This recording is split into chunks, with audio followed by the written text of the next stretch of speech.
শেখ হাসিনা এত নির্যাতন করেছে, 13 বছর অন্যায়ভাবে কোরআনের পাখিকে হাসপাতালে বন্দি করে রাখছে।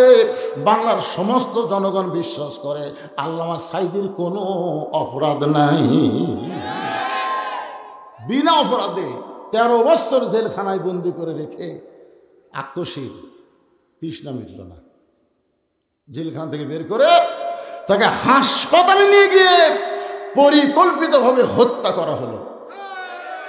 এমনকি তার জানাজায় পর্যন্ত বাধা দেওয়া হলো। তখন মানুষ দেখলো বাংলাদেশের জজ কোর্ট, হাইকোর্ট, সুপ্রিম কোর্ট এইগুলোকে বিচার দিয়ে কোনো লাভ নাই, এগুলো সব হাসিনা দখল করছে। বাংলার জনগণ চোখের পানি নিয়ে গায়েবে জানা যায়, গায়েবানা জানা যায় আল্লাহর কাছে বিচার দিল। আল্লাহর কাছে যার এই কোর্ট কাছে বিচার দিয়ে কাম হবি না, আসল জায়গা। ওই হুজুরি বলেছিলেন একদিন গাছের গোড়ায় এমনভাবে নাড়া দিবে, দিল্লির মামু বাড়ি গিয়ে পড়বে, ইন্দুরের গর্ত খুঁজেও পাবে না বাংলার জমিনে। জোরে কর কথা ঠিক না? কি আসল জায়গায় বিচার। তাহলে এই কোরআন দিয়ে বাংলাদেশ চলুক, এটাকে আপনারা চান? তাহলে নেতা ভালো পাবেন। এখন নেতা যদি ভালো পান, কর্মী কেমন হবে? কর্মী কেমন ভালো হবে? এটা আজকে পুরুষ কর্মীদের ওয়াজ করবো না, আমি একটা নারী কর্মীর জীবনী তুলে ধরবো। কারণ অনেক মা এসেছে, তাদের বসার জায়গা হচ্ছে না। আর এই জন্যই নারী কর্মীর কথা বলবো, কারণ নারীরা যদি ভালো হয়ে যায় তাহলে বাংলাদেশে আর সিজার থাকবে না। জোরে কর কথা ঠিক কিনা? আর সিজার করা বাচ্চা মানে অস্থির। আমরা উপরে যেগুলো বসে আছি সবগুলো নর্মাল। নর্মাল বোঝেন, বাচ্চা হওয়ার টাইমেই বাচ্চা হয়। আর সিজার করা মানে টাইম না হতে কাটতে বার করে দেখি ঘুমই ভাঙেনি। আপনারা বলেন তো এটা কোন মাও যে মা সিজার করে? কি বলবো প্রসবের কথা, মা বিনে সেই ব্যথা কেউ তো বুঝিবে না। মাজন ঠেকিয়া সন্তানের দায়, অকালে মা মারা যায়, কেন সে মায়ের ভক্তি করবা না? মায়ের পায়ের তলে জান্নাত। জোরে কোন ঠিক কিনা? কোন মায়ের সিজার করা? আমার মায়ের আছে অনেক। ইসলামে একটা নারী কর্মী কেমন হয়, একটা নারী কেমন হওয়া দরকার। আজকে বাংলাদেশের মাদেরকে ভালো হলে আমরা ভালো বাচ্চা পাবো। আর ভালো বাচ্চা পাইলে আগামীতে বলা লাগবে না, এরা নিজেরাই কোরআনের কর্মী হবে। জোরেখান কথা ঠিক কিনা? এখন তো সব ব্যাস সাইজ আছে, এই ব্যাস সাইজগুলো সাইজ করা খুব কঠিন।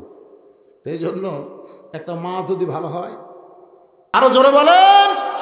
আল্লাহর নবী বলেছেন কোন ব্যক্তি যদি সারা জীবন পাপ করে আর মরার সময় এই জিকির করতে করতে যদি মারা যায়, শুধু জবানে জিকির জারি থাকার কারণে আল্লাহ তার জীবনের সব গুনাহ মাফ করে দেয়। এই জিকিরকে বলা হয় আফজালুজ জিকির, লা ইলাহা ইল্লাল্লাহ। এই জন্য এই জিকির আমার মৃত্যুর সময় জবানে জারি থাকে। আমরা চাই না? চাই কি চাই না?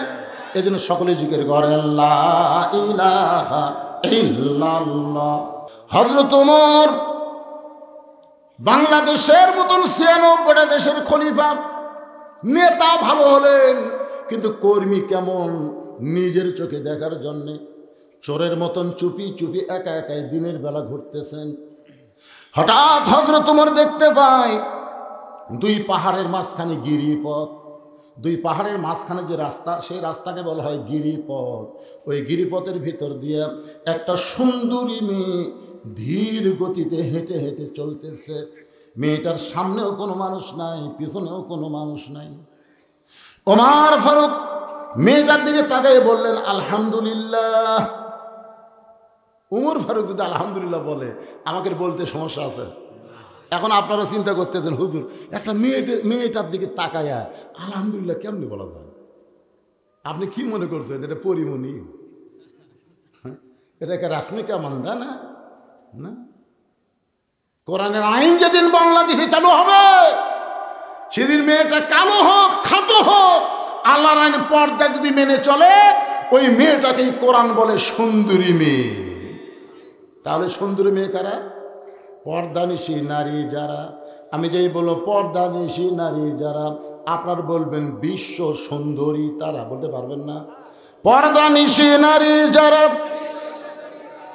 আর বেপর্দা নারী যারা, শিলা কলা তারা। আজকাল নতুন স্লোগান দেন, শিলা কলা। একই গাছের কলা, এক গামলায় শোঁসাওয়ালা আর এক গামলায় শিলা, একই গাছের। এখন কলাওয়ালা বসে আছে, খরিদ্দার যায় খালি শোঁসাওয়ালাটা বলতে, ভাই কত করে কেজি রে, কত করে হেলি?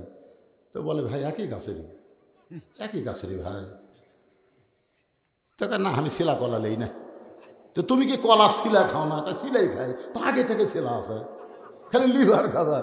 তুমি পাগলা ভাবছ, আমি খাওয়ার আগেও খাসে। কলালা কান ধরে বলতেছে আল্লাহর শপথ কেউ খায়নি। আরে পাগলা, তোর খালি চোখ দিয়ে দেখবার ভাবি, কলার উপর ধুলা পড়ছে, মাছি পড়ছে, মশা পড়ছে, কলাতে ব্যাকটেরিয়ার জন্ম হয়েছে, ওই শিলা কলার খাওয়ার উপযুক্ত নাই। বেপর্দা নারী যারা বাংলার জমিনে শিলা কলা তারা, জোরে বলেন কথা ঠিক কিনা? আর পর্দানিশী নারী যারা বিশ্ব সুন্দরী তারা। ওমর ফারুক যে মেয়েটার দিকে লক্ষ্য করে দেখলেন, সে মেয়েটা হলো আপাত মস্তক আল্লাহর আইন পর্দা। ওমর ফারুক মেয়েটার নিকটে গিয়ে বললেন, মা এই নির্জন পথে তুমি একা একা চলতেছ, তোমার সামনেও কোনো মানুষ নাই, পিছনেও কোনো মানুষ নাই, তোমার অন্তরে কি কোনো ভয় ডর লাগে না? মেয়েটা বলে, পথিক তুমি হযরত ওমরকে চেনো? মেয়েটা হযরত ওমরকে বলতেছে, পথিক তুমি কি হযরত ওমরকে চেনো? যদি হযরত ওমরকে চিনতে তাহলে এরকম বেয়াসাইদা প্রশ্ন করতে না। ওমর ফারুক বললেন, মা কি বেয়াসাইদা প্রশ্ন? বলে, বেয়াসাইদা প্রশ্ন হলো আল্লাহর কোরআন দিয়ে যখন রাষ্ট্র চলবে, পৃথিবীর এক প্রান্ত থেকে আর একটা প্রান্তে একটা মহিলা যাবে, তার কলিজার মধ্যে আল্লাহ ছাড়া অন্য কারো ভয় থাকবে না। আজকে 2000 টাকার জুতা আপনি যদি চাপাপুর কেন্দ্রীয় মসজিদে নামাজ পড়তে পারতাম জোহরের, আপনি সত্যি করে বলেন তো, জুতা কি দরজার থবেন না হাতত নেবেন? আচ্ছা, জুতা যখন হাতত নিচ্ছেন, আপনি অন্তর থেকে বলেন তো, হাতত নেওয়ার সময় আপনি কার ভয়ে হাতত নিচ্ছেন? কথাটা জোরে বলেন ভাই, কার ভয়ে? আচ্ছা, মসজিদে ঢুকতেছেন কার ভয়ে? তাহলে আগে কার ভয় করছেন, তারপরে কার ভয়? সারা জীবন নামাজ পড়লে কবুল হবে না। সারা জীবন যদি আপনি নামাজ পড়েন, আগে সুরের ভয় তারপরে আল্লাহর ভয়, এই নামাজ কোনোদিন কবুল হবে না। নামাজ কবুল করতে গেলে সুরের যে বিধান কোরআনে আছে, এইটার পক্ষে আন্দোলন করা লাগবে। জোরে কর কথা রে। হায় হায় রে, চোরের ভয় বাড়ি জাফানি তালা লাগাচ্ছে। আমাকে এলাকার চোরের ভয় ডিউটি শুরু হয়ে গেছে। আমি বললাম, কে রে ভাই এত ডিউটি কে? হুজুর এই যে আওয়ামী লীগেরা নেতাগুলা সব পলাছে, চামচাগুলো কি করে খাবি, এখন এরাই অকাম করতেছে, এই জন্য আমরা পহরা দিচ্ছি। বাড়ি ঘর ছাড়া, বউ চল ছাড়া, এখন রাস্তায় সব পহরা দিচ্ছে। এই জায়গাগুলো আপনার পুরো করেন, ছোটো ছোটো বাচ্চাকে গ্যারান্টি নাই তো। যা তুই যা, এই ওরা বসে থাকলে তাকে ঘুম ধরছ না, থাক ঘুম পাড়ুক, ছোট মানুষ তো, এর কেউ আর শোনার কি দরকার। মেয়েটা কি বলতেছে, আল্লাহর কোরআন দিয়ে যখন রাষ্ট্র চলবে, তুমি কি হযরত ওমরকে চেনো? চেনো? ওমর আল্লাহর কোরআন যখন রাষ্ট্র চালায়, পৃথিবীর এক প্রান্ত থেকে আর এক প্রান্তে একটা মহিলা যাবে, ওই মহিলার করে যায় আল্লাহ ছাড়া অন্য কারো ভয় থাকবে। তাহলে যারা পারেন তারা আমার সঙ্গে পড়বেন, আর যারা না পারেন তারা চুপ করে শুনবেন। সেদিন ষোড়শী নির্জন পথে যাবে, কোনো জন কটু কথা কবে না, পথে আর প্রান্তরে সম্পদের মোহে পড়ে খুনা রাহাজানি হবে না। রাস্তার মধ্যে গাছ ফেলে দিত স্যার। আমার সঙ্গে যাইছে হাফিজ মামুনুর রশিদ, সেদিন ওদের দাম করি ওয়াজ করে আসার সময় থাকে চাপাপুরের এই পা গাছ ফেলাতে থাকে না কি, রাস্তা তেল তেল হয়তো কাম হলো না। আগে ভাঙ্গায় ভালো হয়েছিল, ভাঙ্গা রাস্তার চোর নেই, আর তেল তেলার চোর গাছ ফেলায়। সেদিন ষোড়শী নির্জন পথে যাবে, কোনো জন কটু কথা কবে না, পথে আর প্রান্তরে সম্পদের মোহে পড়ে খুন আর রাহাজানি হবে না। সবাই বলেন যদি মেনে চলি কোরআন, জোরে কলেমার পতাকা যেদিন দুলবে। ওমর ফারুক বললেন, মা আমি বুঝতে পারলাম, কিন্তু তুমি যে ধীর গতিতে চলতেছো, তোমার চলার সাইজ দেখে মনে হয় তোমার ভিতরে কিছু দুঃখ কাম করতেছে। মেয়েটা বলে, পথিক আসলে আমি একজন দুঃখী নারী, আসলে আমি একজন দুঃখী নারী। আজকে 6 দিন হলে হযরত ওমরকে আমি খুঁজে বেড়াই। যদি হযরত ওমরকে খুঁজে পাই তখন আমার দুঃখের কথা একটু তাকে বলবার চাই। ওমর ফারুক মুচকি হাসে বললেন, মা তুমি কি পাগলি নাকি? উমরকে যদি পাওয়ার চাও তাহলে বঙ্গভবনে যাও, উমরকে যদি পাওয়ার চাও গণভবনে যাও, উমরকে পাওয়ার চাইলে সংসদ ভবনে যাও। তুমি 2 পাহাড়ের মাঝখানে উমরকে খুঁজতেছো, উমর কি উর্দুম্বা নাকি যে 2 পাহাড়ের মাঝখানে তাকে খুঁজে পাবে? মেয়েটার পথিক রে, তুমি জানো না যেদিন থেকে আল্লাহর কোরআন দিয়ে রাষ্ট্র চলবে সেদিন থেকে আর নেতা খোঁজা লাগবে না, নেতারাই দুঃখী মানুষকে খুঁজে বেড়াবে। লিল্লাহে তাকবীর। এই আল্লাহর কোরআন দিয়ে যেদিন বাংলাদেশ চলবে, একটা গরিব মানুষকে ধনী মানুষের বাড়ি যাওয়া লাগবে না, বরং ধনীরাই গরিবের বাড়ির দরজায় দরজায় ঘুরবে। বিশ্বাস করতেছেন না? কারণ ধনীদের টাকা শতকরা 2.5 টাকা কাক দেওয়া লাগবে। কথা কন না কেন? কাক। গরিব খালি মশানলে বসে থাকবি, আর ধনীরা খালি টাকা নিয়ে ঘুরবি।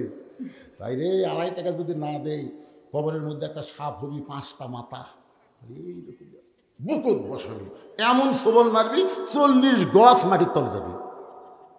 গরিবের তো কোনো ভয় নাই, গরিব খালি মশাল্লা বসে আছে। ধনী 1 ব্যাগ টাকা নিয়ে গরিবের দরজা দরজা ঘুরতেছে, যে যায় ভাই আসসালামু আলাইকুম, জাকাতের টাকা ভাই, এই না খেয়ে থাকবো রে, জাকাত থামো না। আমার এক দাদা ছিল, কেউ সে ইফতারির দাওয়াত দিলে বলতো, না ভাই এত কষ্ট করে রোজা থাকছি, ইফতার করে তো সব দেওয়া পারবো না, দরকার পানি খাই ইফতার করবো, তাও কারো বাড়ি যাবো না। আমি বহু বুঝাইছি, দাদা পরের বাড়িতে ইফতার করলে সবের কমতি হবি না, উইও পাবি, আপনার দরকারই নেই ভাই, কি দরকার নেই এত কষ্ট করে রোজা থেকে পরের বাড়ি ইফতার করা। বাংলাদেশে এমনও মুসলমান আছে না খায় থাকবে কিন্তু জাকাতের টাকা নেবে না। ধরে কার কথা ঠিক কিনা? কারণ তাদেরকে বোঝানো হয়েছে জাকাত মানে মালের ময়লা, আর মালের ময়লা কেউ কি সহজে নিবার চায়? 7 দিন ধরে 1 ব্যাগ টাকা নিয়ে ধনী ঘুরতেছে, একটা গরিবও নেই। মনের দুঃখে মরুভূমির মধ্যে গেছে, মরুভূমির মধ্যে গিয়ে দেখে গাছের ছায় একজন বস্তা মাথার দিয়ে ঘুম পাড়তেছে। বেগেল মনে করছে গরিব পাইছি, গরিব মনে করে সালাম দিছে, আসসালামু আলাইকুম। সঙ্গে সঙ্গে বস্তাওয়ালা মাথা তুলে বলতেছে আলহামদুলিল্লাহ। কে রে ভাই, তোমাকে সালাম দিলাম, তুমি ওয়ালাইকুম না বলে আলহামদুলিল্লাহ কেন? বলে ভাই 1 বস্তা টাকা নিয়ে 15 দিন ঘুরতেছি রে, গরিব পাইনি, তোকে দেখে গরিব মনে করে আল্লাহ শুকুর আদায় করছি, টাকার বস্তা নিলে তো আমি ঘুরি ব্যাগ নিয়ে, তুই ঘুরিস বস্তা নিয়ে, তাহলে গরিব গেল কোথায়? জাকাত ভিত্তিক অর্থনীতি যখন চালু হবে, বাংলার জমিনে সুদকে যখন কবর খুঁড়ে দাফন করা হবে, আল্লাহ রহমত বরকতের দরজা খুলে দিবে, আর কোনো গরিব খুঁজে পাওয়া যাবে না। জোরে জোরে কথা, ঠিক কথা বলেন। সুদের 1 টাকা খায়, মায়ের সঙ্গে 42 বার জিনা করার গুনাহ। আল্লাহ রাসূল সুদের পাপের কথা বলতে গিয়ে 3 বার মুখ ভেঙে যায়, 3 বার। সুদের সর্বশেষ পাপ এ মুখ ভাঙে, বলবার যে মুখ ভাঙে। সাহাবীরা বলে, হুজুর এমন কি পাপ যেটা বলবার গেছে আপনি মুখ ঢাকেন? রাসূল বলতেছে, যদি ভাবির সাথে শালীর সাথে, তা বলা যায় যে সুদের 1 টাকা খালে শালীর সাথে, ভাবির সাথে, কিন্তু গর্ভধারিণী মায়ের সাথে। এখন চিন্তা করে দেখেন তো, নিজের গর্ভধারিণী মায়ের সাথে 42 বার জিনা করার গুনাহ হয়। কেবল আপনাকে এলাকার মানে কেউ সুদ খায় না নাকি? নাউজুবিল্লাহ, জোরে করেন না কেন? জোরে বলে নাউজুবিল্লাহ। আল্লাহর কোরআন দিয়ে যখন রাষ্ট্র চলবে, তখন বাংলার জমিনে সুদকে দাফন করা হবে, জাকাত ভিত্তিক অর্থনীতি চালু হবে। জোরে করেন কথা, ঠিক কি না? মেয়েটা বলতেছে, আমি একজন দুঃখী নারী, আজকে 6 দিন হলে হযরত ওমরকে খুঁজে বেড়াই, আমার বিশ্বাস আর এক আধ দিনের মধ্যে আমি হযরত ওমরকে পাওয়া যাব ইনশাআল্লাহ। কয়দিন? আর মাত্র একদিন। যদি একদিনের মধ্যে আমি ওমরকে না পাই তাহলে আসল জায়গায় বিচার দেব। উমর নেতা হয়ে বলছিল নিয়ে ঘুম পাড়তেছে, আর আমি একটা দুঃখিনী নিয়ে 7 দিন হলে রাস্তায় ঘুরতেছি। সঙ্গে সঙ্গে ওমর ফারুক হাঁটু গেড়ে বসে বললেন, মা তুমি যে উমরকে খুঁজতেছো আমি হইলাম সেই ওমর। মেয়েটা বলতেছে আমিরুল মুমিনিন, তাহলে একা একা ঘুরতেছে কেন? আপনার চামচে নাই? একটা চেয়ারম্যান ঘরে চকিদার লিয়া, উপজেলা চেয়ারম্যান ঘরে পুলিশ লিয়া, এমপি ঘরে পুলিশের গাড়ি লিয়া, আর মন্ত্রী আসলে তো আগে পিছে খালি সব পুলিশ, মনে হয় পুলিশগুলো এমপি মন্ত্রীর। আমাকে কেউ না, 15.5 বছর আমরা দেখছি পুলিশেরা যে হারে নেতা পাওরা দিছে, চোরই হবে পাওরা দেয়নি। তোর কথা কর না কেন ভাই? একটা নেতা গাড়ির থেকে নামলে পুলিশ চারিদিক ঘিরে ধরে, মানে বড় চোর নামলো। আমার ছোটবেলার কথা মনে আছে, আমাদের এলাকার সবচেয়ে একটা বড় ডাকাতের নাম ছিল কাদের ডাকাত।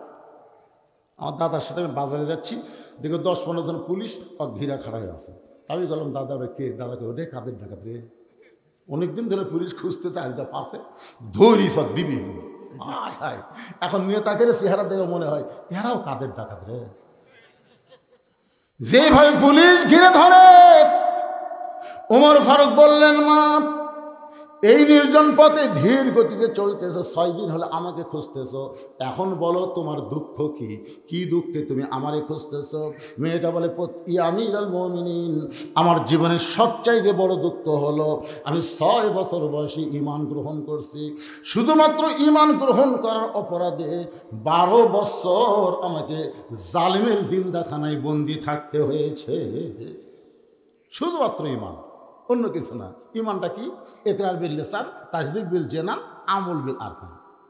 মীর কাসেম আলীকে এসে উকিল বলতেছে, স্যার অনেক চেষ্টা করে হলো না, আজকে রাত 12টায় আপনার ফাঁসি কার্যকর হবে।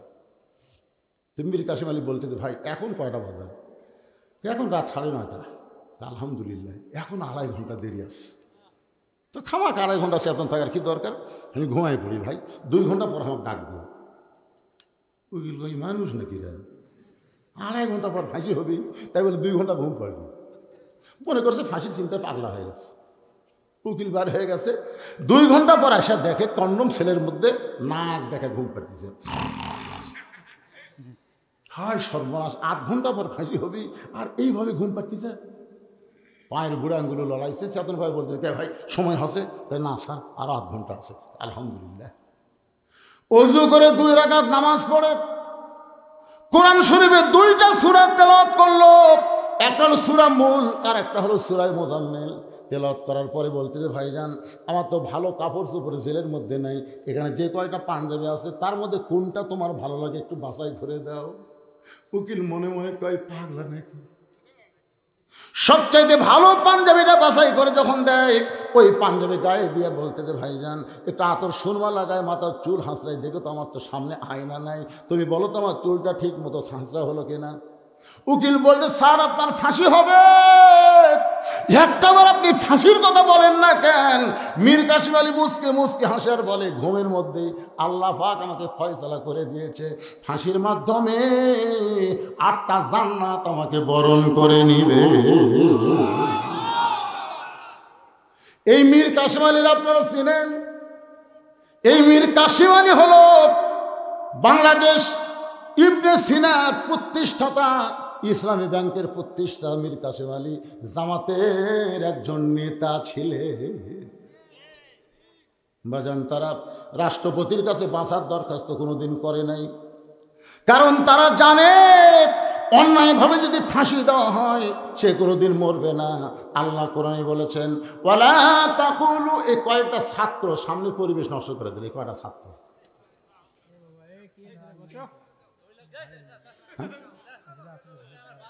আচ্ছা, আর কোনো মাদ্রাসার ছাত্র আছে?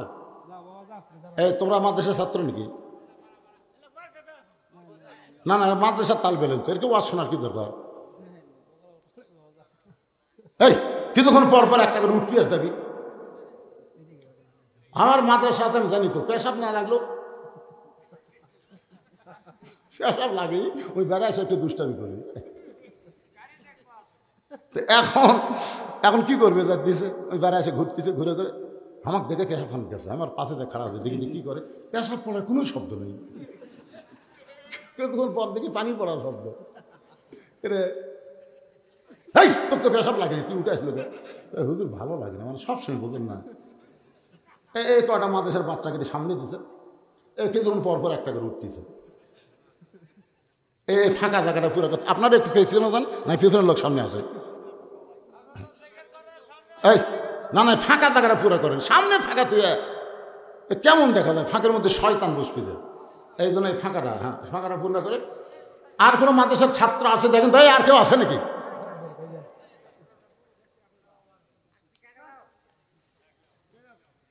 একটু জিকির করেন লা ইলাহা ইল্লাল্লাহ, জোরে লা ইলাহা, মহব্বতে লা ইলাহা।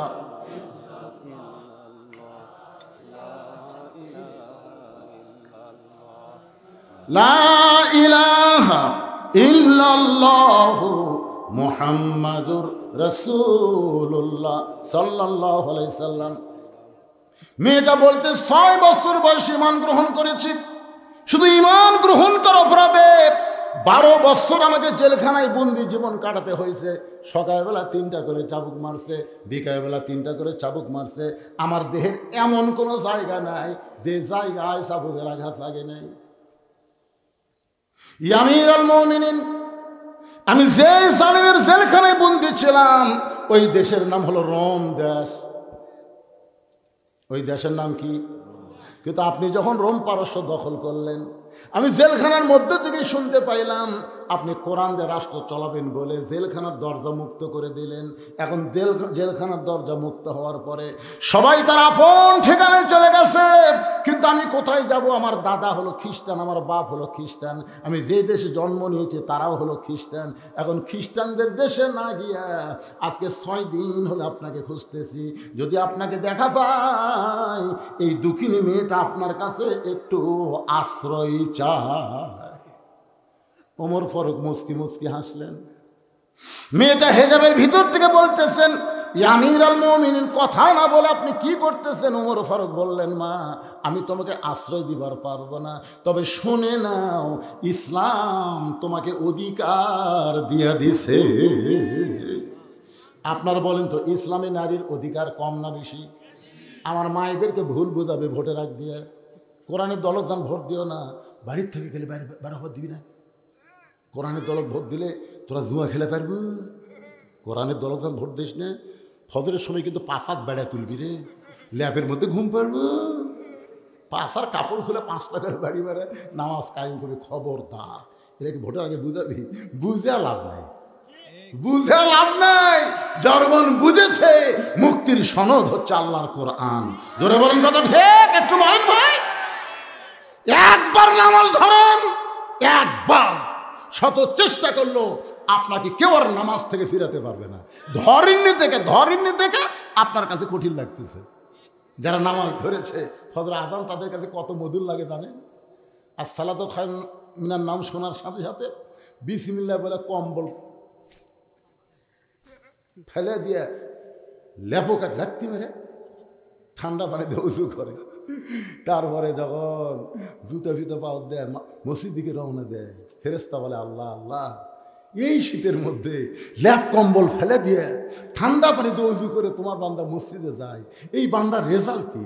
আল্লাহ বলতেছে বদরের যুদ্ধে যদি আজকে থাকতো ওই বদরের যুদ্ধের সৈনিক হয়ে যেত। কি মনে করছেন ভাইজান? শত চেষ্টা করলো আপনাকে নামাজ থেকে বের করে পারবে না, কারণ নামাজ আল্লাহর এমন একটা ইবাদত, এক জগ পানির মধ্যে এক মুষ্টি চিনি দিয়ে ঘন্ট মারলে ওই চিনি যেমন পানির মধ্যে বিলীন হয়ে যায়, প্রত্যেকটা নামাজি বান্দা আল্লাহর মহব্বতে নিজের অস্তিত্বকে বিলীন করে দেয়। জোরে কোন কথা ঠিক কিনা? মেয়েদেরকে ভুল বুঝাবে, কোরআনের দলত ভোট দেন না, ওই মার্কা বাদ দিয়ে কাম করবে না। আজকে আমার মায়েরা শোনেন, ইসলামে আপনাদের কত অধিকার। আপনাদেরকে শোনানো বোঝানো হয়নি বলে আপনারা ভুল বুঝতেছেন। মা ওমর ফারুক বললেন, মা ইসলাম তোমাকে অধিকার দিয়েছে। মেয়েটা বলতেছে, আমিরাল মুমিনিন, এই সময় ইসলাম আমাকে কি অধিকার দিল? বলে, তোমার বয়স কত? বলে 18 বছর। 6 বছর বয়সে ঈমান গ্রহণ করেছি, 12 বছর জেলখানায় বন্দী ছিলাম। ওমর ফারুক বলেন, বহু অধিকারের মধ্যে 1 নম্বর অধিকার হলো ভালো একটা ছেলের সঙ্গে বিবাহ বসা। ভালো ছেলে, ধরে কান কি ছেলে? ভালো ছেলেতে বলতে আপনার কি বুঝতেছেন? ভালো ছেলে বলতে ইঞ্জিনিয়ার, ডাক্তার, আমেরিকা প্রবাসী। বাংলাদেশের লোকেরা তো ভালো ছেলে বলতে তাই বোঝায়। ছেলে কি করে? ইঞ্জিনিয়ার, ডাক্তার, পরিচয় দেয়।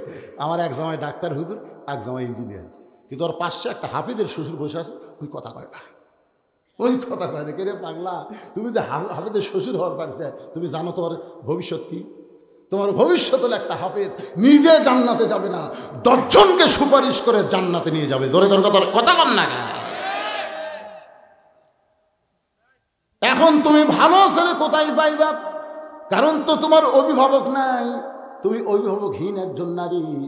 আমি তোমাকে একটা ভালো ছেলের খবর দেই, দেখো তো ছেলেরা তোমার পছন্দ হয় কিনা। মেয়েটা বলে, আমিরাল মুমিনিন, তাহলে বলেন তো ভালো ছেলের পরিচয় কি? ওমর ফারুক বললেন, ছেলেটার নাম হলো আব্দুল্লাহ। ছেলেটার বয়স হলো 22 বছর। ছেলেটা লম্বায় হলো 6 ফুট 2 ইঞ্চি, গায়ের রং ফর্সা, চাঁদের মতন চেহারা।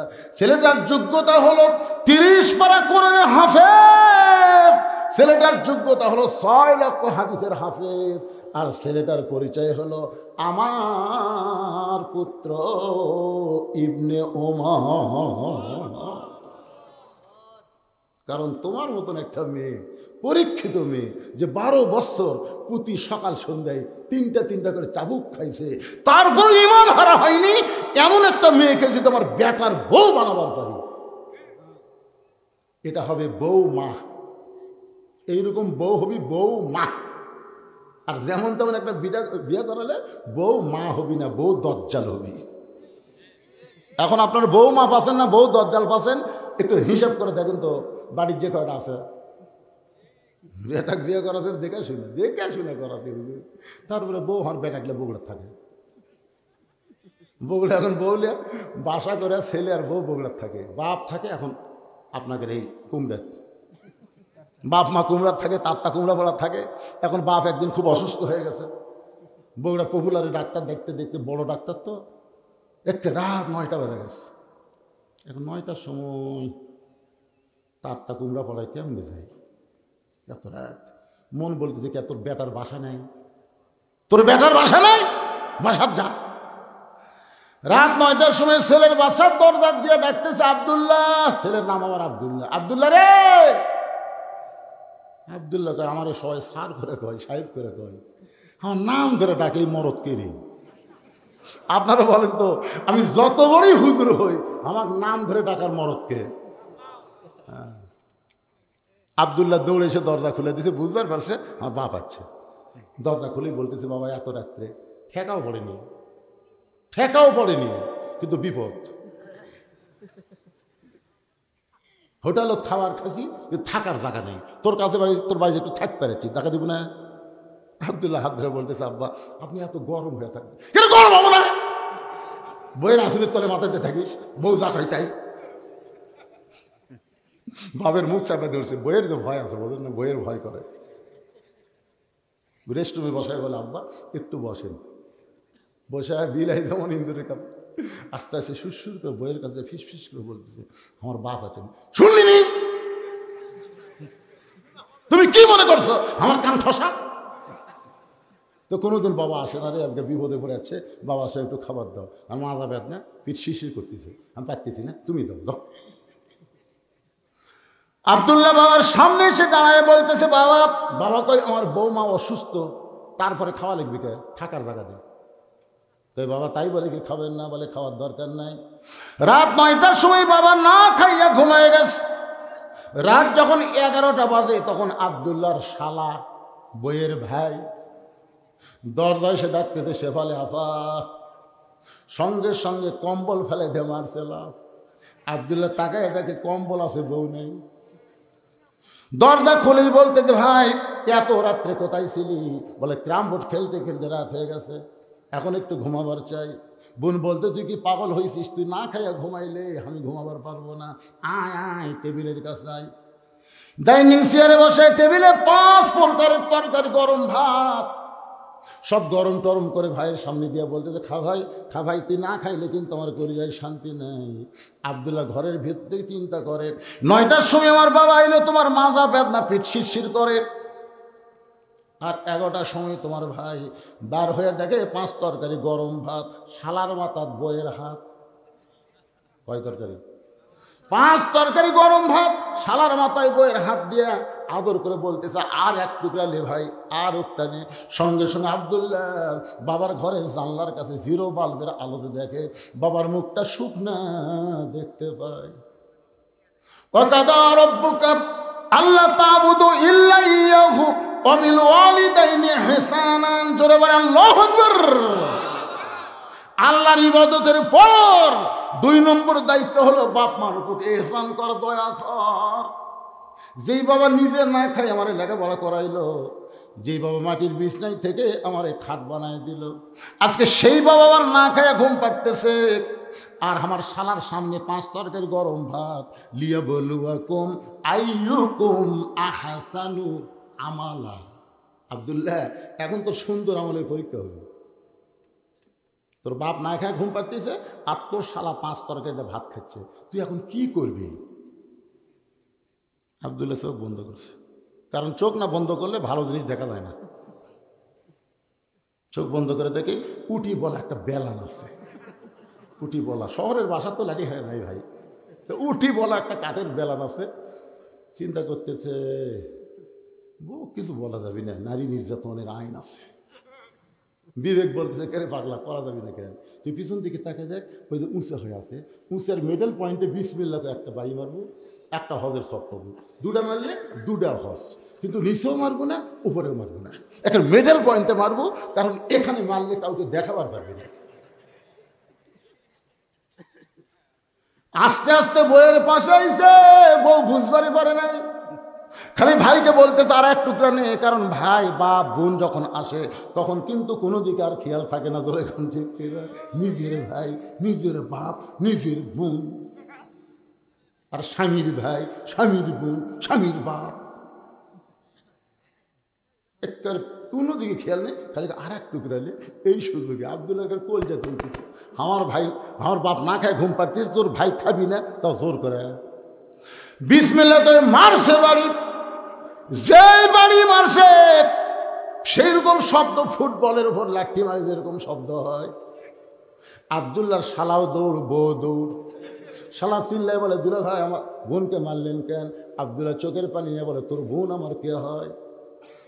তোর বোনকে আমি কেন মারলাম? তোর বোন আমার কে হয়? আল্লাহ কোরআনে বলেছেন হুন্না লিবাসুল লাকুম ওয়া আনতুম লিবাসুল লাহুন্না।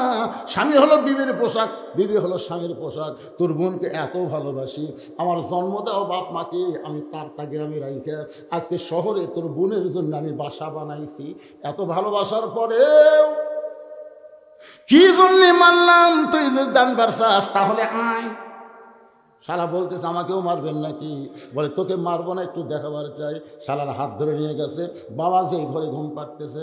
বলে আপনার বাবা কখন আইছে? বলে 9টার সময়। তোর বোন কইলো মাজা বেদনা, পিঠ শিরশির করে, আর 11টার সময় 5 তরকারি গরম ভাত দিয়ে তোকে খাবার দেয়, খাবার চাস না তারপরে জোর করে খাওয়ায়। এখন বল আমার আমল কি? শালা বলতেছে আর একটা মারেন, আর একটা মারেন, কারণ এই বাপের আত্মীয় পছন্দ করে, শ্বশুর আত্মীয় 2 চোখে দেখবার পারে না। যারা শুধু বাপের আত্মীয় পছন্দ করে, শ্বশুর আত্মীয় দেখবার পারে না, এরা কোনোদিন বৌমা হবার পারে না। এরা হলো বউ দজ্জাল। জোরে কোন কথা ঠিক কি না? ওমর ফারুক বলে মা, তোমার মতন একটা মেয়েকে যদি আমার আব্দুল্লাহর সঙ্গে বিয়েটা দিয়ে আমার বৌমা বানাবার পারতাম, তাহলে আমার জীবন, আব্দুল্লাহর জীবন ধন্য হয়ে যেত। মেয়েটা বলতেছে আমির আল মুমিন, আপনি কিন্তু আমাকে বলেছেন একটা ভালো ছেলের সঙ্গে বিয়ে বসার অধিকার, একটা ভালো ছেলের সঙ্গে বিয়ে বসার অধিকার ইসলাম দিয়েছে। এখন আপনাকে বলতে হবে আপনার আব্দুল্লাহর চাইতে ভালো কোনো ছেলে কি দুনিয়াতে নাই? ওমর ফারুক বললেন, মা আমার এই দুই চোখ আমার আব্দুল্লাহর চাইতে ভালো ছেলে তো চোখে পড়ে না। মেয়েটা বলতেছে, আমি একটা ছেলের নাম বলি, দেখেন তো ছেলেটা কেমন। ওমর চুম করছে, কে রে? 6 বছর বয়সে জেলখানায় বন্দি আছে, 12 বছর জেলখানায় বন্দি। 6 বছর বয়সে মান গ্রহণ করে 12 বছর জেলখানায় বন্দি। আর সেই মেয়েটা কেমনে ভালো ছেলের নাম বলবে? দেখি তো মা, কোন ভালো ছেলের নাম বলো। মেয়েটা বলতেছে, ছেলেটার নাম হলো হোসাইন, মায়ের নাম হলো ফাতেমা, বাবার নাম হলো হযরত আলী, আর নানার নাম হলো মুহাম্মাদুর রাসূলুল্লাহ। এখন আপনি বলেন, এ হোসাইন ভালো না আব্দুল্লাহ ভালো? আপনাদের কাছে না তো, মেয়েটা উমরের কাছে প্রশ্ন করেছে। এখন আপনি বলেন, আপনার আব্দুল্লাহ ভালো না হোসাইন ভালো? সঙ্গে সঙ্গে উমর ফারুক বললেন, সাইদুস শাবাবি আহলেল জান্নাহ, সাইদুস শাবাবি আহলেল জান্নাহ হাসান হোসাইন রাদিয়াল্লাহু তাআলা আনহুমা। জান্নাতি যুবকদের সর্দার হবে দুইজন, একটা হাসান আর একটা হলো হোসাইন। আমার আব্দুল্লাহর চাইতে হোসাইন আল্লাহর কাছে কোটি কোটি গুণ ভালো। উমর ফারুক বললেন, ইয়া রাসূলুল্লাহ, জোহরের প্রথম রাকাতে আপনি প্রথম সেজদায় 3 বার সুবহানাল্লাহ আলা বলেছেন, কিন্তু দ্বিতীয় সেজদায় এত লম্বা দিলেন, আমরা 100 বার সুবহানাল্লাহ আলা বলি তো মাথা তোলেন না। আমার এক সময় সন্দেহ হলো হয়তো আপনি অসুস্থ হয়ে গেছেন, কিন্তু এক সময় মাথা তুলে আপনি 2 রাকাতও ঠিক পড়ালেন, 3 রাকাতও ঠিক পড়ালেন, 4 রাকাতও ঠিকই পড়ালেন, কিন্তু এই প্রথম রাকাতে দ্বিতীয় সেজদা এত লম্বা কেন? আল্লাহ রাসূল বলেন, ওমর, তোমরা সবাই যখন সেজদাত ছিলে, আমিও যখন সেজদাত ছিলাম, ওই ফাঁকে হোসাইন কুদ থেকে সুর করে আসে আর পিঠের ওপর চড়ছে। এখন পিঠের উপর চড়ে যতক্ষণ বসে থাকে আমি মাথা তুলবার চাই, কিন্তু আমাদের মালিক আল্লাহ বলে, হুজুর যতক্ষণ হোসাইন বসে থাকবে আপনার পিঠে, আপনি সেজদা থেকে মাথা তুলবেন না। আপনি যেমন হোসাইনকে ভালোবাসেন, আমি আল্লাহ তেমন ভালোবাসি। জোরে কোন সুবহানাল্লাহ। সেদিন থেকে হযরত ওমর বুঝেছেন, নবীর পিঠের উপর চড়ে বসলে যেই হোসাইনকে আল্লাহ নামাতে নিষেধ করে, সেই হোসাইনের চাইতে ভালো ছেলে দুনিয়াতে আর কেউ নাই। ওমর ফারুক বললেন, মা আমি জীবনে ঘটকালি করি নাই, আজকে প্রথম ঘটক হব। মেয়েটাকে নিরাপদ আশ্রয় দিয়া হযরত ওমর ঘটক হইয়া হক আলীর বাড়ির দরজা দিয়া সালাম দিলেন, আসসালামু আলাইকুম ইয়া আহলাল বাইত আম্মা সাইলা ফালা তানহার। হযরত আলী ঘরের মধ্য থেকে চমকে গেলেন, যে ব্যক্তি সালাম দিল সে নিশ্চয় হযরত ওমর হবে, কিন্তু যে আয়াতে কারিমা তেলাওয়াত করলো সে আয়াতটা হলো আম্মা সাইলা ফালা তানহার, সাইল কারীকে কোনো অবস্থায় ফিরানো যাবে। ওসমান গনিকে একদিন আল্লাহ নবী ডাক দেবেন, ওসমান, আল্লাহ তোমাকে অনেক সম্পদের মালিক বানিয়ে দিয়েছে। ওসমান গনি বলে, ইয়া রাসূলুল্লাহ, কত সম্পদ আমি আপাতত হিসাব দেওয়ার পারবো না, তবে একটা হিসাব আছে, সেটা হলো আমার যতগুলো গুদাম আছে, এই গুদামের তালা লাগানোর পরে যে চাবি, এই চাবি টানতে যায় একটা উট হিমশিম খায়। তাহলে চিন্তা করে দেখেন কতগুলো গুদামের তালা লাগাছে, এই তালার চাবি একটা উটের পিঠের উপর দিলে সেই উট হিমশিম খায় যায়।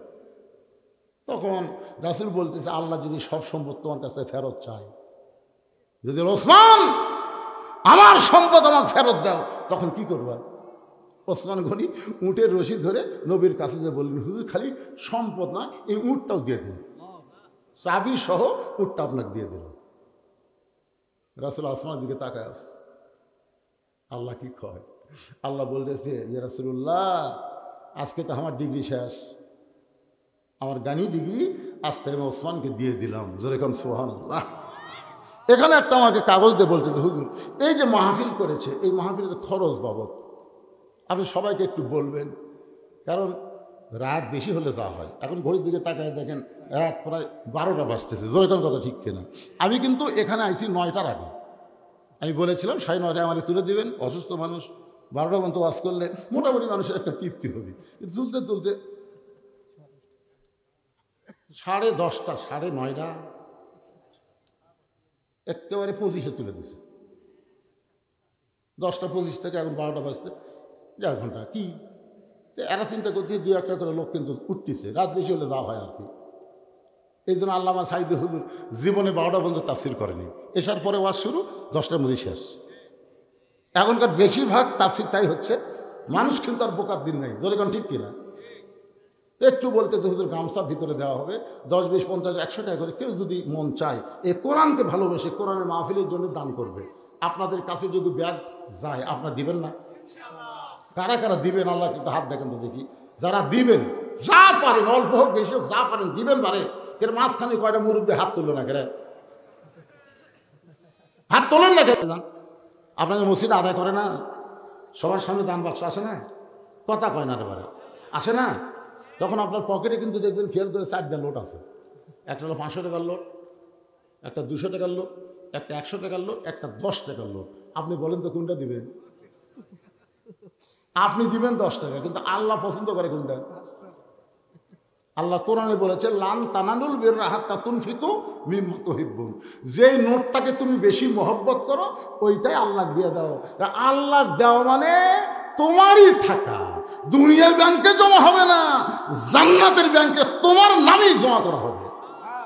এখন ব্যাগ যদি যায়, এখন ছেঁড়া ছোড়া ভাঙ্গা চুরাটাই দিবেন নাকি? হ্যাঁ, এই সময় কেউ উঠবেন না, আল্লাহর হস্তে বলতেছি। দান করার পরে আপনি উঠে যান, অসুবিধা নেই। যে ঘটনা ঘটছি শেষ পর্যন্ত আমি বলবো, তাতে যদি অর্ধেক লোক যায় যাক, কিন্তু আগে কামটা হয়ে যায়। দেন ব্যাগ ঢোকে না, ব্যাগ ঢোকো ভিতরে, ব্যাগ ঢোকো ঢোকো, আল্লাহ পিছন দিকটা ঢোকো। কোন দিকটা ঢোকে রে? মাছ কোন দিক দিয়ে বার হয়? সেই মোহনের দিকে যাও। হ্যাঁ যাও, শুরু করে দাও, আদায় শুরু করে দাও। বাবা আমার মায়েরা যারা বসে আসলে আপনাদের আলোচনা আজকে বেশি হচ্ছে, মা খুশি হয়ে প্রাণ খুলে আপনারাও দান করবেন। এখানে এমন আল্লাহর বান্দা থাকতে পারে এই কোরআনকে মহব্বত করে 1000, 2000 টাকা দান করবে। 1000, 2000 টাকা ব্যাগের মধ্যে না দিয়া আপনার তেজে দিবার পারবেন যে হুজুর আমি 28 বছর মাহফিলের জন্য 5000 টাকা দান করলাম, 1000 টাকা দান করলাম, 500 টাকা দান করলাম। এখানে প্রধান অতিথি, বিশেষ অতিথি, অনেক অতিথির নাম বিজ্ঞাপনের মধ্যে রয়েছে। তারা ব্যাগের মধ্যে না দিয়া এখানে হাতের মধ্যে দিবেন। এমন কোন আল্লাহর বান্দাকে আছে এই কোরআনকে মহব্বত করে 10টা 1000 টাকা, 5টা 1000 টাকা, এমনকি 1টা 1000 টাকা দান করবেন? এরকম কোন আল্লাহর বান্দা যদি থাকে ব্যাগের মধ্যে না দিয়া তেজে আল্লাহর রাস্তা আপনার দিবেন, কোরআন বুলন্দ হয়ে যাবে, আল্লাহ খুশি হবে। মেহেরবানি করে আসবেন ভাইজান। এই সামান্য 5 মিনিট সময় আদায় করার পরে বাকি সময় আবার আমি আলোচনায় ফিরে আসব। একটু জিকির করেন আর দান করেন। লা ইলাহা ইল্লাল্লাহ, জোরে লা ইলাহা।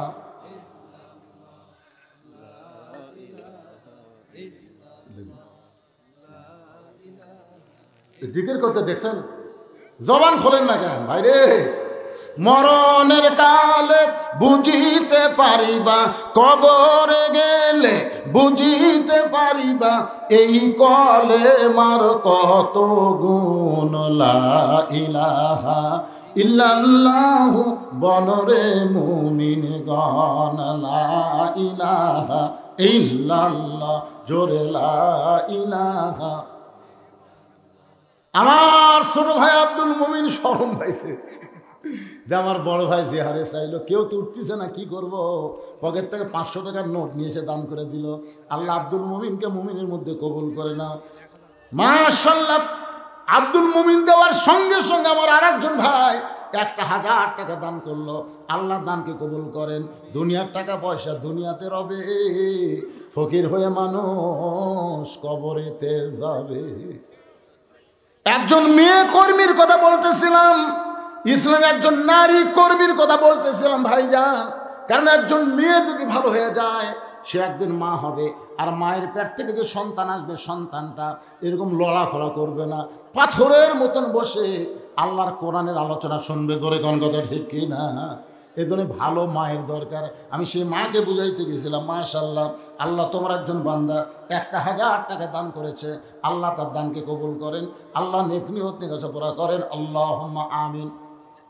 যারা যাচ্ছে চলে যাচ্ছে অসুবিধা নেই, যারা আছেন তারা একটু সামনের দিকে চাপা বসেন তো ভাই, বসেন।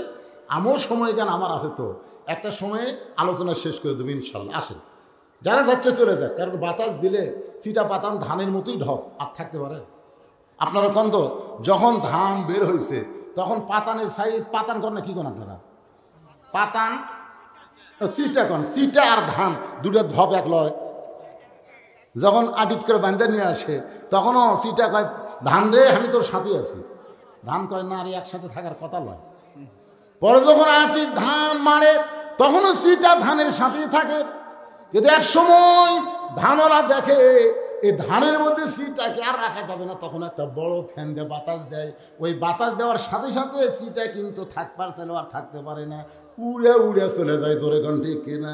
যখন আদায় শুরু করা হয় তখন এই সিটা মাথা পাতান মার্কা ইমানদারেরা আর থাকতে পারে না, তারা উড়ে উড়ে চলে যায়। যে কয়টা দানাদার এরা কিন্তু থাকে, যতই বাতাস দেন এরা কিন্তু নড়ে না। ধরে কোন কথা ঠিক কিনা?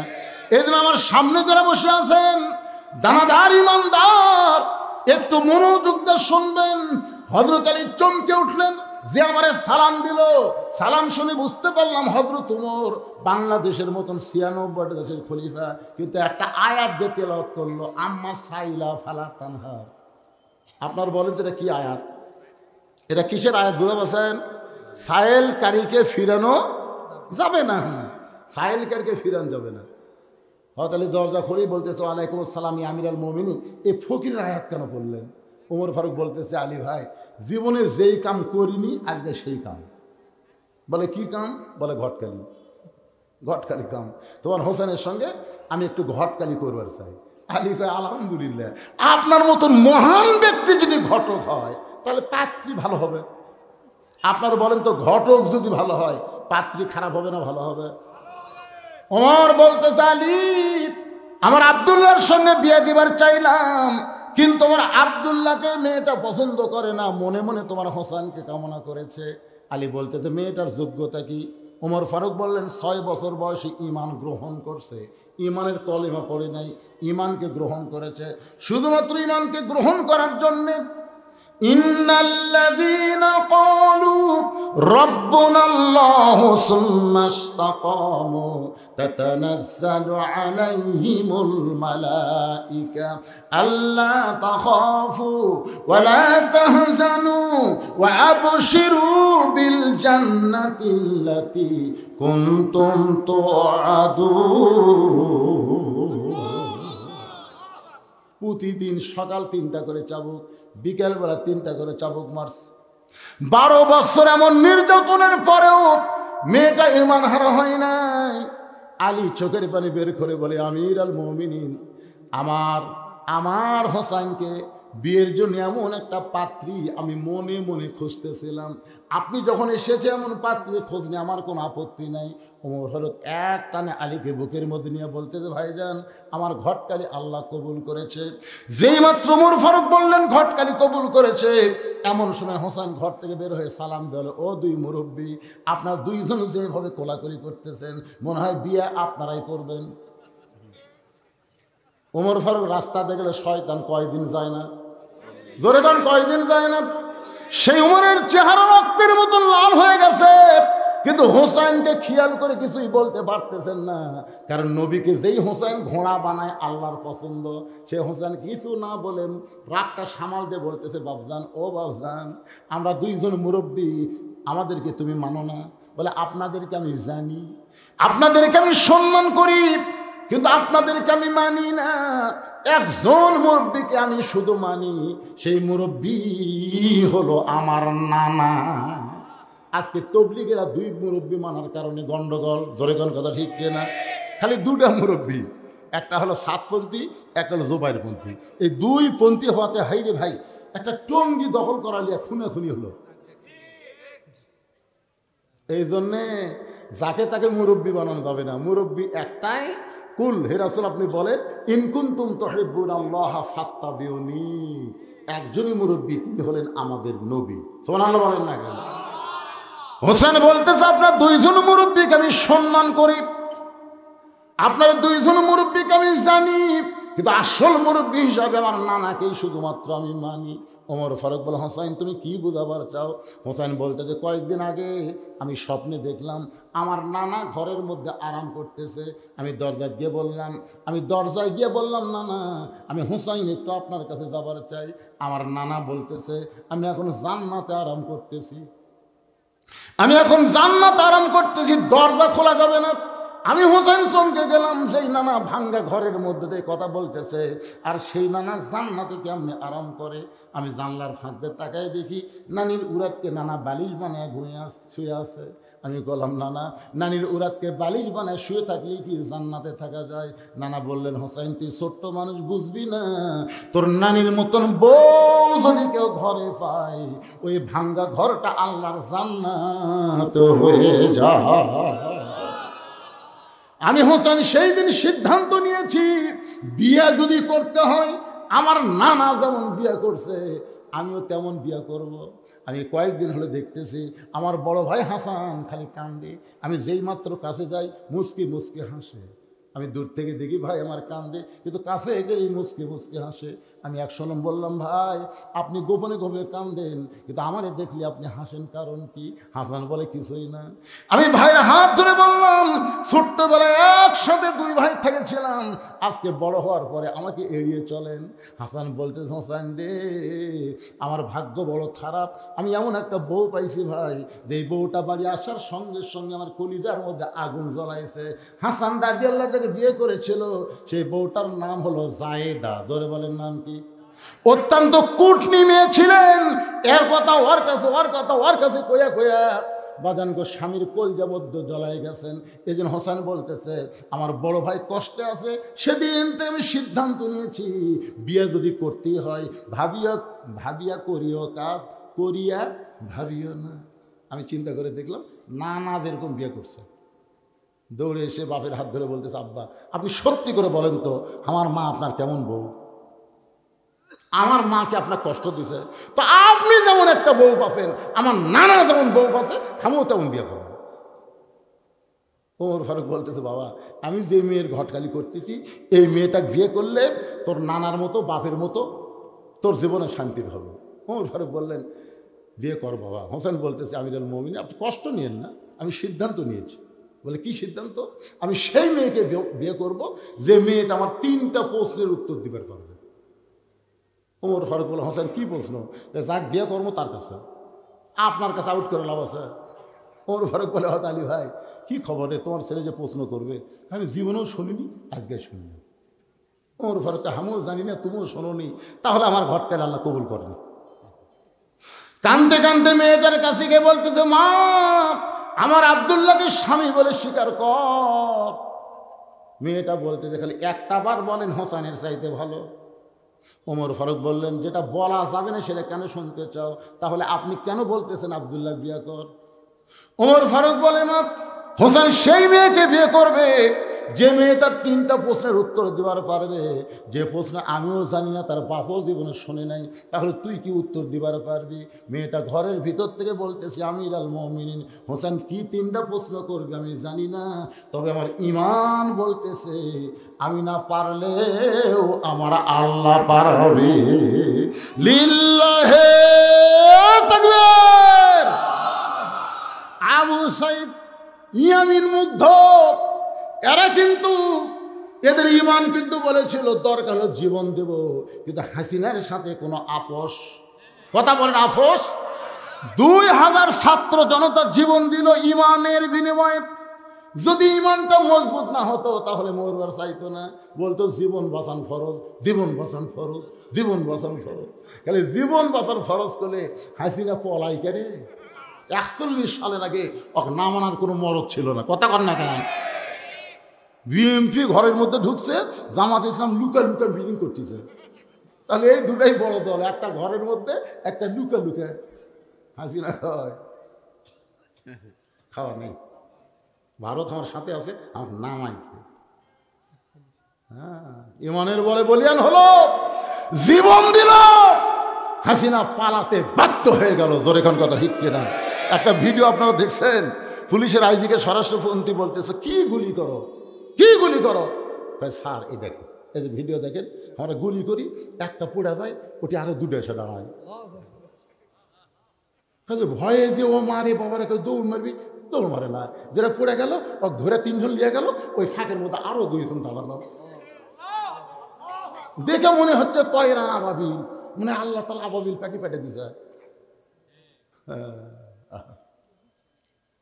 ইমান, এটার নামে হলো ইমান। মেয়েটা বলতেছে হোসেন কি 3টা প্রশ্ন করে আমি জানি না, কিন্তু আমার ইমান বলতেছে আমি না পারলেও আমার আল্লাহ পারাবে। সঙ্গে সঙ্গে হয় তোমার এক দৌড় দৌড়ে এসে আলীকে বলতেছে ভাই তারিখ করেন। আলী বলতেছে কিসের তারিখ? বলতেছে যে হোসেন যে 3টা প্রশ্ন করবে তার উত্তর দিবার পারবে কি পারবে না তারই তারিখ। আলী বলতেছে যে প্রশ্ন আপনি জানেন না, আমিও শুনিনি, সেই প্রশ্ন মেয়েটা কেমনি দেবে? ওমর ফারুক বলতেছে আলী রে, এমন ইমানের বলে বলিয়ান হয়ে কথা বলছে, আমার মনে হয় মেয়েটা একলা নেই, মেয়েটার সাথে আমার আল্লাহ আছে। সুবহানাল্লাহ করেন না? যার সাথে আল্লাহ আছে, আপনারা বলেন তো, এই কোরআন নিয়ে যারা সামনে যাবে তাদের সাথে কে থাকবে? আরো জোরে জোরসে বলুন মাশাআল্লাহ। বিশ্বাস করা লাগবে ভাই, জান একটু মনোযোগ দিয়ে শুনবেন। নির্দিষ্ট তারিখ মোতাবেক ডান পাশে হযরত ওমর বসে গেছে, বাম পাশে হযরত আলী বসেছে, আর মাঝখানে হোসেনকে বসার আসন দেওয়া হলো। আর সামনে একটা চাদর টাঙ্গাইয়া, চাদরের ওই পারে ওই 18 বছরের যৌবনা মেয়েটাকে বসানো হয়েছে। বাংলার মুসলমানের কাছে প্রশ্ন হলো, সামনে চাদর দেওয়ার কারণ কি? আরো জোরে জোরসে বলুন।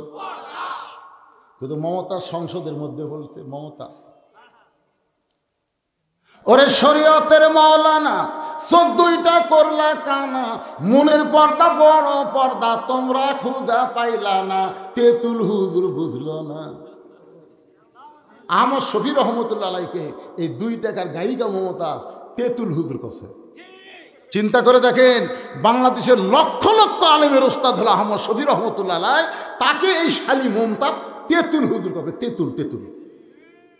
আর সংসদে যারা সদস্য ছিল, মমতার গান ছিল, তারা তালি বানালো। হায় হায়, আলিম তেতুল করছে, তা আবার তালি ফুটাচ্ছে। তাহলে ওই শালারা কি ছিল? যারা তালি ফুটালো তারা কি ছিল? চিন্তা করে দেখেন। আরে কি গান! আগে করের মন আখেরের কাজ, ধ্যান যোগ্য হয় দিলের নামাজ। ও তোমার পাঞ্জে গানা, নামাজ পড়া লাগবে না। কোরআন হলো 90 পারা, কোরআন হলো 90 পারা, শরীয়তে মানে না, শরীয়তের মৌলানা, চোখ দুইটা করলা কানা, মনের পর্দা বড় পর্দা তোমরা খুঁজা পাইলা না, তেতুল হুজুর বুঝলো না। তো মনের পর্দা যদি বড় পর্দা হয়, আপনারা বলেন তো ওমর ফারুকের মন ভালো না খারাপ? এই ভালো বলতে যদি মুখ বন্ধ থাকে, ওমর ফারুক কি সন্দেহ আছে আপনাকে? জোরে ভাই, ওমর ফারুকের মন ভালো না খারাপ? হোসেনের মন ভালো না খারাপ? হযরত আলীর মন ভালো না খারাপ? তারপরে সামনে চাদর দেওয়ার কারণ, মনের পর্দা পর্দা না, পর্দা হলো আল্লাহর আইন। যেদিন কোরআন দিয়ে বাংলাদেশ চলবে, সেদিন মেয়েরা ইচ্ছা করায় পর্দা গ্রহণ করবে। তখন বেপর্দা দেখলে বমি লাগবে। আর প্রত্যেকটা পুরুষ মানুষ, কোরআনে আইন যখন চালু হবে, তখন আল্লাহ বলে দেবে, কুল্লিল মুমিনিনা ইয়াগুদ্দু মিন আবসারিহিম। তুমি যদি মুমিন হও, তোমার নজর থাকবি নিচের দিকে, আর বউ দেখলে তাকা থাকবে বইয়ের কাছে আসা। আলহামদুলিল্লাহ, কি মাল রে! নিজের বইয়ের দিকে তাকে দেখতে, আর রাস্তা দিয়ে কোনো মানুষ দেখলে সবসময় নিচের দিকে তাকাবে। এটা কার বউ কার বেটি দেখার কোনো সুযোগ নেই। তা আপনি মরদ মানুষের যদি একটা মেয়ের দিকেও না তাকান, ওরা বেপর্দা হবে? ওরা বেপর্দা হয় দেখানোর জন্য। কিন্তু আমরা যদি না দেখি, ওরা বেপর্দা হবে? সেই জন্য আমাদেরকে আইন হলো নিচের দিকে তাকিয়ে থাকে, আর মেয়েদের আইন হলো অকর্ণা ফি বুয়ুতিকুন্না ওয়ালা তাবাররুজনা তাবাররুজাল জাহিলিয়াতিল উলা। এখন ওমর ফারুক বলে, হোসেন প্রশ্ন শুরু করে দাও। এবার হোসেন দাঁড়িয়ে বললেন, রে মেয়ে, পৃথিবীর শ্রেষ্ঠ মানুষটা হলো বিয়ার ঘটক, আর পৃথিবীর আরেকজন শ্রেষ্ঠ মানুষ হলো আমার বাবা। তারা 2 জন তোমাকে পছন্দ করেছে, 2 জন রাজি হয়ে গেছে। সুবহানাল্লাহ ঘর না কি? হযরত আলী আর ওমর কোলাকুলি করেনি? কিন্তু সামনে চাদর দিয়া এইবার আমার বসায় প্রশ্ন করতে কয়। আমার 1 নম্বর প্রশ্ন হলো, আমার মাকে তুমি জানো? যেই কইছে আমার মাকে, সঙ্গে সঙ্গে আলী চুপ করছে।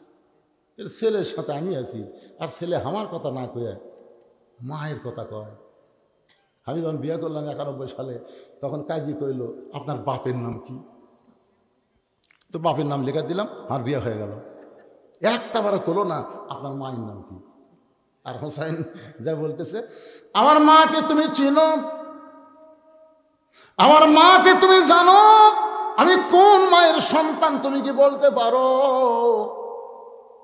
এই প্রশ্ন যখন হোসেন করেছে, সঙ্গে সঙ্গে মেয়েটা বলতে, হোসাইন আপনার মাকে আমি চিনি। যেই কইছে চিনি, উমর ফারুক জিব্বাত কামড় খাইছে, আর হযরত আলী চোখ দিয়ে দর দর করে পানি পড়তেছে। আমার মায়েরা যারা পর্দায় আছেন, ইসলামের কর্মী একজন নারী কেমন হয় একটু মনোযোগ দিয়ে শোনেন। হযরত আলীর চোখ দিয়ে দর দর করে পানি পড়ার কারণ হলো, আমি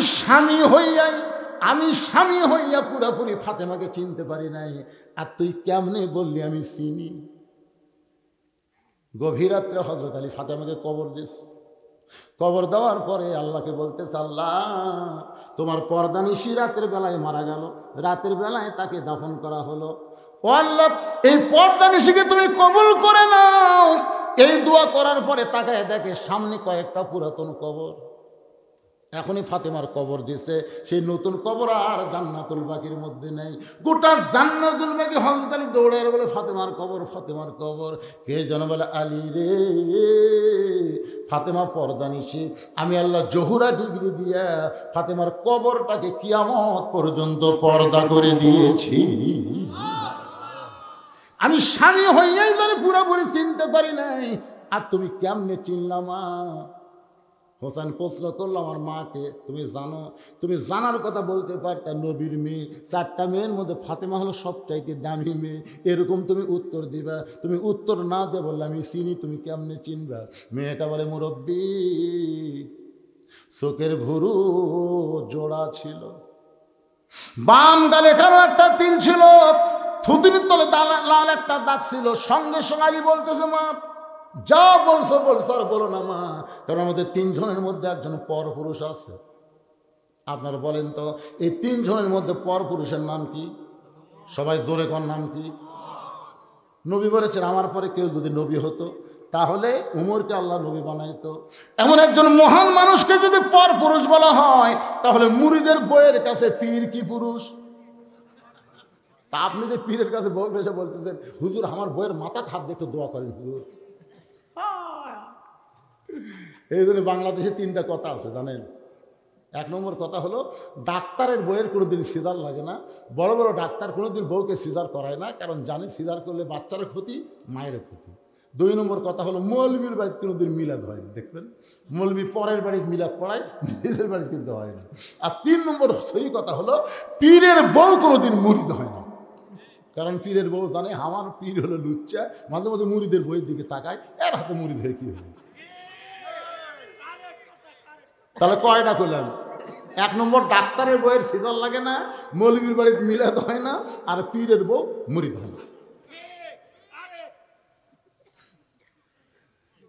রে কে বাবা, কি হচ্ছে? কি হচ্ছে বলেন, শেষ করে দেব না? চলবে না? কি গন্ডগোল হচ্ছে? কি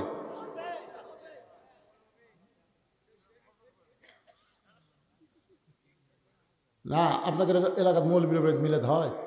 তো মৌলবী খেয়েছেন, হয় না তো? হ্যাঁ, কিছু সেটা ও প্রজেক্টর।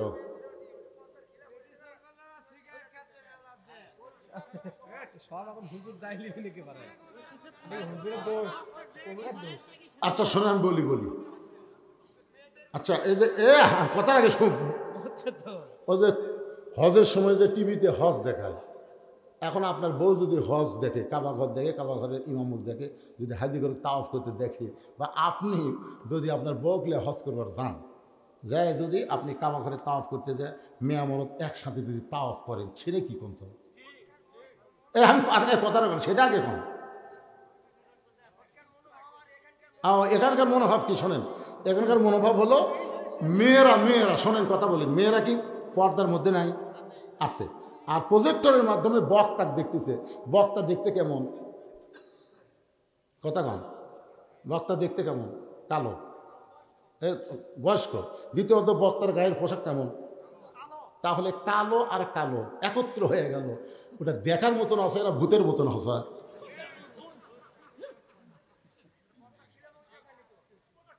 আবার কথা কয় রে, কে রে একটা বুড়া থোড়া ভাঙ্গা মানুষ, বুড়া থোড়া ভাঙ্গা মানুষ মাথা ধরা, এক মেয়ে মানুষ কোন নজরে দেখে রে?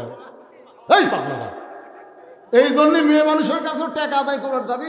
ছোট বাচ্চা মেয়ে মানুষ দেখলে লোভ হয় না, এমন বুড়া তার আর কোনদিন চেটে না। ওই মেয়ে মানুষের কাছে টাকা আদায় করলে পাপ হবে না, জানেন আপনি? এখন আপনারা বলেন, শোনেন আমি কথাটা বলি, আপনার পায়ে এখন একটা সুই ঢুকছে, কাঁটা ঢুকছে, পায়ে একটা কি ঢুকছে? কাঁটা ঢুকছে। আপনি সেই কাঁটা কি দিয়ে তুলবেন? সুই দিয়ে তুলবেন। আপনি যদি বলে ভাই না এক কাঁটা ঢুকছে আর এক কাঁটা ঢুকাবো না রে, তাহলে কাঁটা উঠবি। তো এখন মেয়েদেরকে পর্দার ওয়াজ করা হচ্ছে, পর্দারও শুনতে শুনতে একদিন মেয়েরাই ঘৃণা করবি, এই প্রজেক্টর আর বক্তার দেখবো না, ধরে কথা কন না কেন? ওই মেয়েরাই তো আপত্তি করছে প্রজেক্টরে দেখবো, একদিন এরাই বলবে আর পুরুষক দেখবো না, ধরে কোন ঠিক কথা বলেন। কিন্তু এই কাঁটাটা তোলা হোক রে ভাই, কাঁটাটা তুলবে দেন তো, দেখেন তো কি শেষ পর্যন্ত কি হয়। না না বুঝেছে, উনি যেটা বুঝেছে ভালো বুঝেছে, কিন্তু বর্তমান পরিবেশে উনি চিন্তা ভাবনা করতেছে। এখন টিভির মাধ্যমে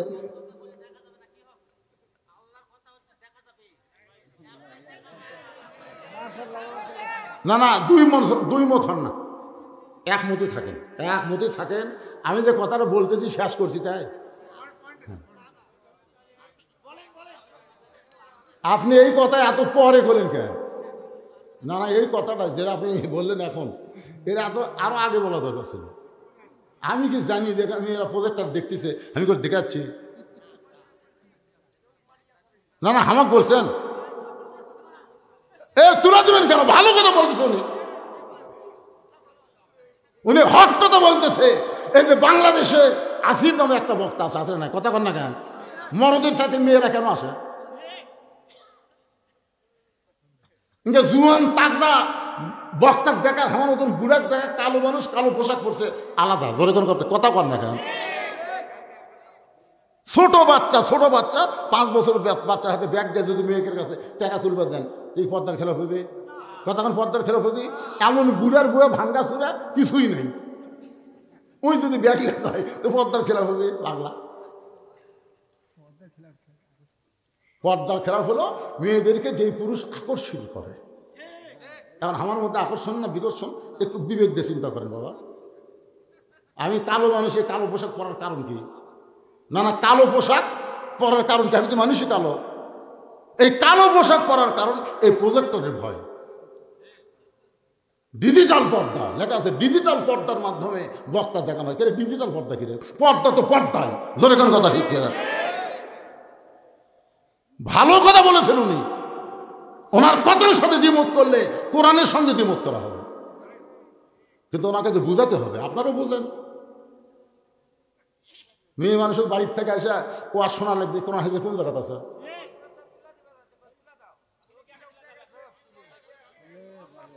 আর শোনেন বাবা, রাগ করেন না, রাগ করেন না। মেয়েরা যা চাবে তাই করবেন, করা যাবে না তো।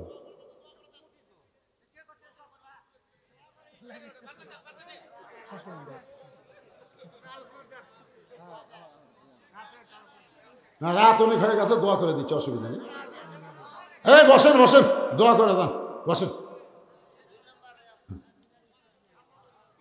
ইস্তিগফার করে আস্তাগফিরুল্লাহ রব্বি মিন কুল্লি জামবি ওয়া তুবু ইলাইহি লা হাওলা ওয়ালা কুওয়াতা ইল্লা বিল্লাহিল আলিয়্যিল আযীম। সকলে মিলে মহব্বত করে প্রার্থনা, আল্লাহুম্মা আমিন।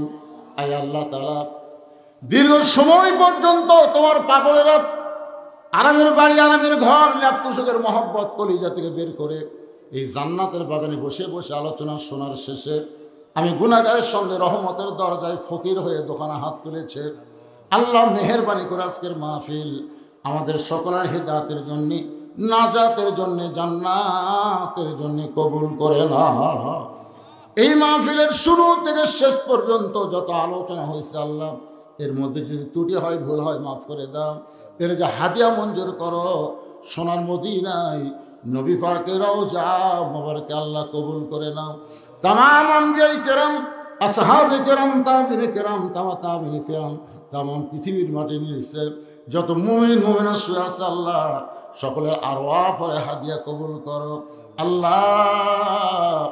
আমরা যারা হাত তুলে দুঃখনী মা যাদের কবরের মধ্যে চলে গেছে, মাবুদ ছোট্ট একটা শব্দ হলো মা, এই নামের মধ্যে কি মধু আছে। যাদের মা নাই তারাই বুঝতেছে। এই দরদের মা যাদের কবরে গেছে, আল্লাহ মেহেরবানি করে মায়ের কবরকে জান্নাতের টুকরা কবুল করো। বাবার বাড়িঘর সবই আছে, বাবা নিজের জন্য কিছুই করে নাই, সব সন্তানকে দিয়া আজকে বাবা অন্ধকার কবরে শায়িত হয়ে গেছে। এই দরদের বাবা যাদের কবরে, মেহেরবানি করে বাবার কবরটাকে জান্নাতের টুকরা বানিয়ে দাও। আয় আল্লাহ তাআলা, এই প্রবাসী এবং এই কুমড়ার যুবকেরা যারা আজকে জান্নাতের বাগান লাগাইছে, বিশেষ করে আমার একজন ভাই অত্যন্ত খাটাখাটি করেছে, বলে হুজুর আজকে সারাদিন এত টেনশনে ছিলাম, মোবাইল ধরতে ধরতে মোবাইলের চার্জ পর্যন্ত শেষ হয়ে গেছে। আল্লাহ তার জন্যে এবং তাকে যারা সর্বাত্মক সহযোগিতা করেছে তাদের জন্য প্রাণ খুলে দোয়া করি, এই মাহফিলটা তাদের সকলের জান্নাতের উসিলা হিসেবে আল্লাহ কবুল করে নাও। আয় আল্লাহ তাআলা, আজকের মাহফিলের সম্মানিত সভাপতি দুনিয়া থেকে বিদায় হয়ে গেছে। আহারে বিজ্ঞাপনের নাম আছে কিন্তু সে আর দুনিয়াতে নাই। আমরা আজকে আছি, আগামীকাল থাকবো না বাবা। আমাদের মনের মধ্যে কোনো মতবিরোধ তৈরি করব না, আমরা মতভেদ করব না, কোনো হক জিনিস নিয়ে আমরা কোনো সময় ফিতনা করব না বাজান। আল্লাহ আমাদেরকে মিলেমিশে মহব্বতে সমাজের মধ্যে বসবাস করার তৌফিক দিও, ইমানের সাথে মুসলমান হয়ে দুনিয়া থেকে বিদায় নেওয়ার তৌফিক দিও। আল্লাহ গো, এই যে দুইটা হাত আপনার তুলেছেন, আপনি চিন্তা করে দেখেন, এই দুইটা হাত দিয়ে আপনি কত কবরে মাটি দিচ্ছেন। আপনার কি মনে আছে কত মানুষকে আপনি কবরে নামতে দেখেছে? আপনার কি মনে হয় একদিন আমাদেরকে কবরে যেতে হবে? মিশে মায়ায় বন্দি থাইকা করলাম কত খেলা,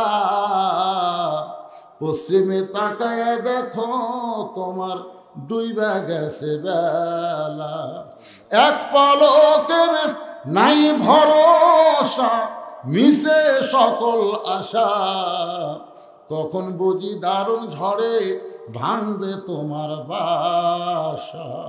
মাবুদ, আমার মা বোনের পর্দার অন্তরে বসে বসে ওয়াজ শুনেছে, আমিরা সালিয়া পর্দানিশি কবুল করে মা ফাতেমার চরিত্র দান করে।